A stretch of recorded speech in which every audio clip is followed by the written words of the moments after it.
두 번째는 가장 쉽게 수익을 낼 수 있는 방법인데요. 바로 신혼부부 특공을 노려보는 겁니다. 신혼부부 특공 비율이 2배로 늘어나서 민간 택지 분양 같은 경우 20%, 전체 일반 분양의 20%를 신혼부부 특공으로 분양을 하고 있고요. 그리고 공공 분양의 경우 30%를 신혼부부 특공 물량으로 잡아놓고 있습니다. 전체 물량의 20%, 30%면 정말 엄청난 물량이에요. 다만 조건이 까다롭고 경쟁률이 심하다는 게 단점입니다. 신혼부부 특별공급은 85제곱미터 이하 그리고 투기가열지구 이내에서 9억 이하의 아파트를 대상으로 하고 있습니다. 그러니까 쉽게 얘기해서 33평 이하 그리고 9억 이하, 분양가가 9억 이하인 아파트를 대상으로 하신다고 생각하시면 돼요. 자격 조건은 혼인기간 7년 이내여야 하고 전 세대원이 모두 무주택이어야 됩니다. 소득은 도시 근로자 가구당 월 평균 소득의 120% 이하여야 되고요. 맞벌이인 경우는 130% 이하입니다. 기준 소득의 경우 가구 정원에 따라서 다 다르기 때문에 제가 표를 여기다가 2018년 기준을 띄워드릴게요. 그리고 태아도 가구 원으로 모두 다 포함이 됩니다. 청약통장을 가입한 지 6개월 이상이 지나셔야 되고요. 통장에 지역별, 평형별 일정 예치금이 입금되어 있어야 됩니다. 300만 원이면 모든 지역 신혼부부 특공 지원 가능하실 것 같고요. 당첨 기준은 자녀 수입니다. 그래서 자녀 수가 같은 경우는 그 안에서 이제 추첨 방식으로 추첨을 하게 되어 있습니다. 여기서 자녀 순으로 뽑는다는 게 이제 임신이 어려운 난임 부부에게 역차별이다 하는 기사를 제가 본 적이 있어요. 그래서 만약 결혼 예정이시라면 임신할 때까지 혼인신고를 하지 않는 것도 하나의 방법일 수 있습니다. 아무 이유 없이 혼인신고를 미루는 사람도 많기 때문에 비난은 미리 사절하겠습니다. 참고로 전 전세 자금 대출 때문에 결혼 전에 혼인신고를 미리 했습니다. 다시 돌아와서 혼인기간 7년 이내에 2자녀 이상이시라면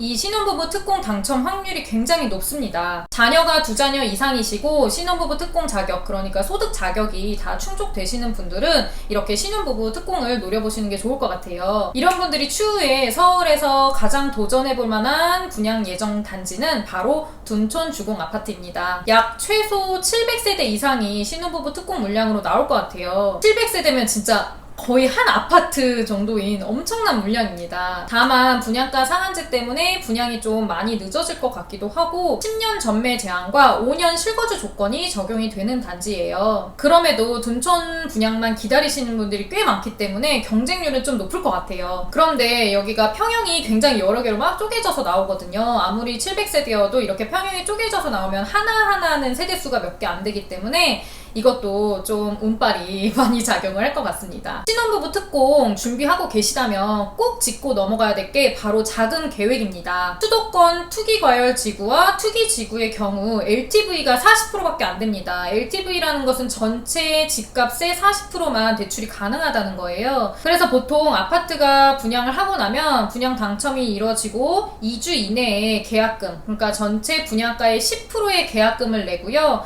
그 다음에 중도금이라는 것을 중간중간에 이제 몇 개월마다 내는데 중도금은 전체 분양가의 60%입니다. 그리고 마지막에 입주할 때 전체 분양가의 30%를 잔금으로 내고 입주를 하게 되어 있어요. 그런데 전체 분양가의 40%만 대출이 가능하기 때문에 중도금 60% 중에서 40%만 대출을 일으킬 수가 있습니다. 그러니까 우리가 필요한 것은 계약금 10%와 중도금 20%, 그러니까 총 분양가의 30%가 필요한 거예요. 그래서 분양가의 30%는 현금이 있어야 된다는 것을 인지하시고 자금 조달 계획을 세워놓으신 다음에 청약을 넣으시는 것을 추천드립니다. 또 특공이 불가능하다고 해도 분양을 노려보실 만한 기회가 있어요. 그게 뭐냐면 바로 당첨 취소분을 노리는 겁니다. 만약에 아파트 분양을 했는데 당첨된 사람 중에 당첨 자격 요건이 안 되는 사람이 당첨이 되었을 경우 그 물량이 취소돼서 나옵니다. 정말 소소한 물량이지만 이것도 다 기회니까요. 무주택이신 분들은 이런 기회들을 계속 지켜보시다가 한 번씩 도전해보셨으면 좋겠습니다. 청약을 노리신다면 아무리 바빠도 매주 분양 단지를 확인을 해보셔야 됩니다. 이렇게 매주 확인을 하지 않으면 내가 모르는 사이에 기회가 스쳐 지나가 버리거든요. 마지막 신혼부부 내 집 마련 전략은 바로 존버입니다. 존버가 무슨 내 집 마련 전략이냐 하실 수도 있을 것 같아요. 같은데요. 내가 아직 부동산에 대해 잘 모르고 이렇게 요즘처럼 시장이 어려울 때 같은 경우는 그냥 아무것도 하지 않고 지켜보는 것도 투자 방법이 될 수 있다고 생각을 합니다. 요즘처럼 집값이 빠고빠고만 오를 때 괜히 가만히 있으면 손해보는 느낌이 들어서 어줍잖게 공부도 제대로 하지 않고 시장에 확 뛰어들어가지고 손해를 보는 사람이 한둘이 아닙니다. 괜히 아무것도 모르고 뛰어들었다가 손해를 보는 것보다는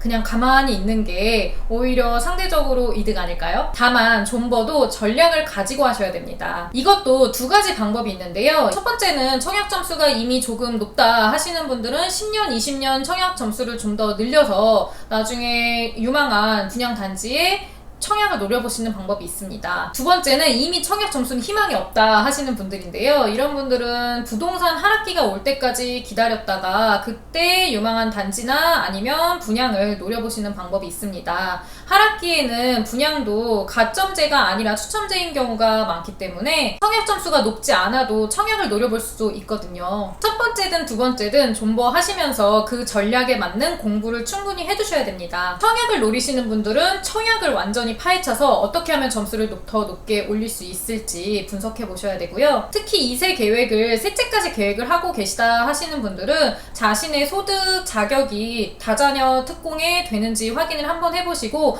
무주택을 유지하셔서 다자녀 특공에 도전해 보시는 것도 좋을 것 같습니다. 다자녀 특공이 신혼부부 특공보다는 좀 더 경쟁률이 낮은 편이거든요. 다만 청약 도전은 신혼부부 특공이든 아니면 다자녀 특공이든 그냥 일반 분양이든 모두 다 인내심이 필요하다고 생각을 합니다. 하락기를 기다렸다가 매수하시는 두 번째 방법은 이때가 하락기인지 아닌지 알려면 부동산 내공이 있어야 되겠죠. 그래서 부동산 공부를 게을리하시면 안 됩니다. 그리고 또 기회가 왔을 때 총알이 부족하면 안 되니까 그 사이에 종잣돈을 최대한 많이 모아놓으셔야 돼요. 현재는 엄청난 상승기를 우리가 보내고 있잖아요. 그래서 누구나 얘기하다 보면은 지금은 너무 많이 올랐으니까 하락기가 오면 난 그때 매수할 거야 이렇게 이야기하는 사람들 어디에든 한두 명씩 있을 거예요. 현재는 상승기이니까 호기롭게 그렇게 이야기할 수 있지만 그렇게 말씀하시는 분들이 과연 하락기에 매수하실 수 있을까요? 집값이 몇 년 동안 계속 떨어지고 있었던 상황에 집을 매수한다는 건 굉장한 용기가 필요합니다. 2012년에만 생각해봐도 그때 제 지인이 그 당시에 결혼을 하면서 수도권의 20평대 아파트를 매수해서 결혼을 하겠다고 했었어요. 그랬더니 온갖 친척과 지인들이 모두 다 매수를 말렸습니다.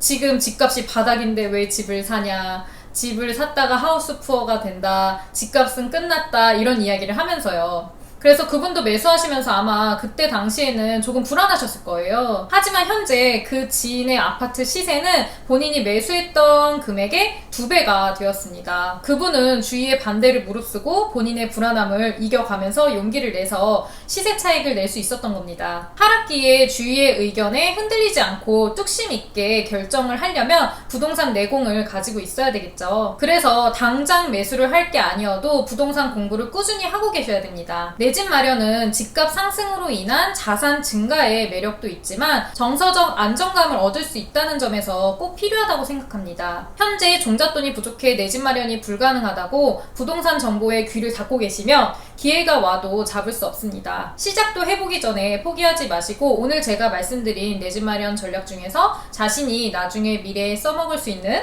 그런 방법들을 추려서 내 집 마련 계획을 미리미리 세워보셨으면 좋겠습니다. 오늘 제가 준비한 영상은 여기까지고요. 오늘 영상도 도움이 되셨다면 아래에 좋아요, 구독하기 잊지 마시고요.